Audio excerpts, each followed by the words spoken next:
청각 장애인들의 명의를 빌려 서울 강남을 비롯해 총 30채, 분양가로는 208억에 달하는 아파트를 불법 분양받은 브로커 일당과 명의를 빌려준 청각 장애인들이 경찰에 붙잡혔습니다. 경찰에 따르면 주범인 브로커는 지역별로 모집책을 두고 서울, 경기 등 전국 각지에서 명의를 대여해줄 청각 장애인을 조직적으로 모집했다고 합니다. 실제로 지난 1월에는 일반 분양 경쟁률이 151대 1에 달했고, 입주가 시작된 현재는 시세가 수십억 원에 달할 정도로 인기를 끌고 있는 강남 역세권 아파트도 장애인 특별공급에서 불법적인 명의 임대 행위가 확인되었습니다.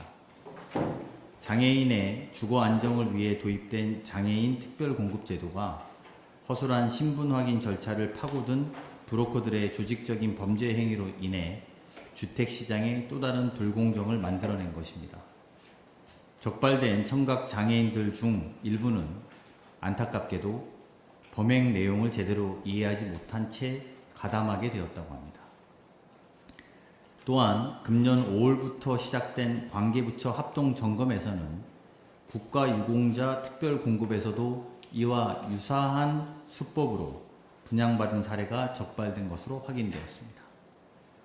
국토부, 국무조정실, 경찰청 등 관계부처는 부동산 청약 자격 위조 등 불법 행위를 더욱 철저하게 조사하고, 확인된 위법 사례에 대해서는 청약 취소는 물론이고 형사처벌 등 엄정하게 조치될 수 있도록 관리하기 바랍니다.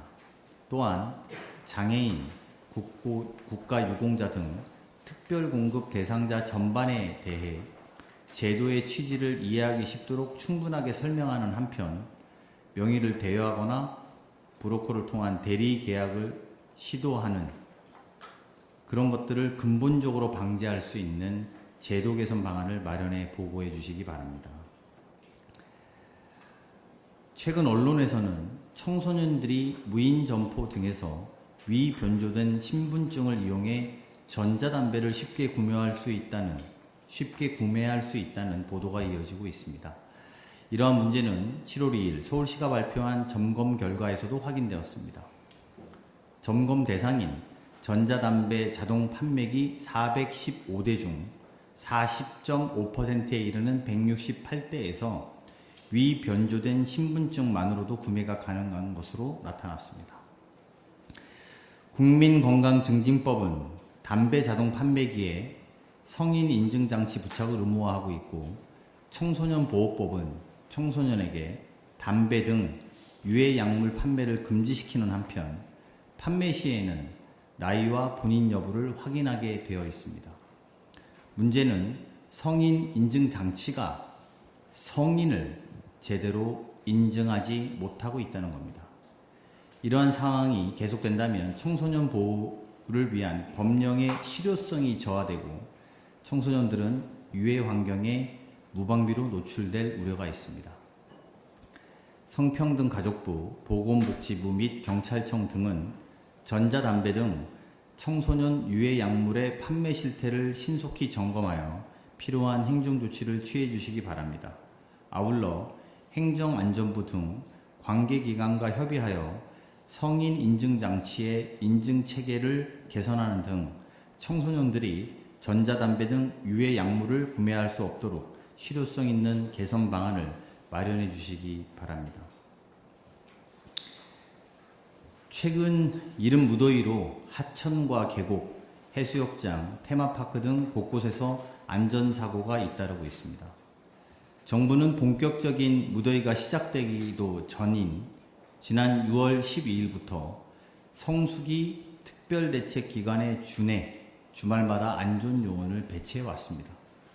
그럼에도 불구하고 올 여름 수상안전 사망자가 벌써 18명에 이르렀습니다.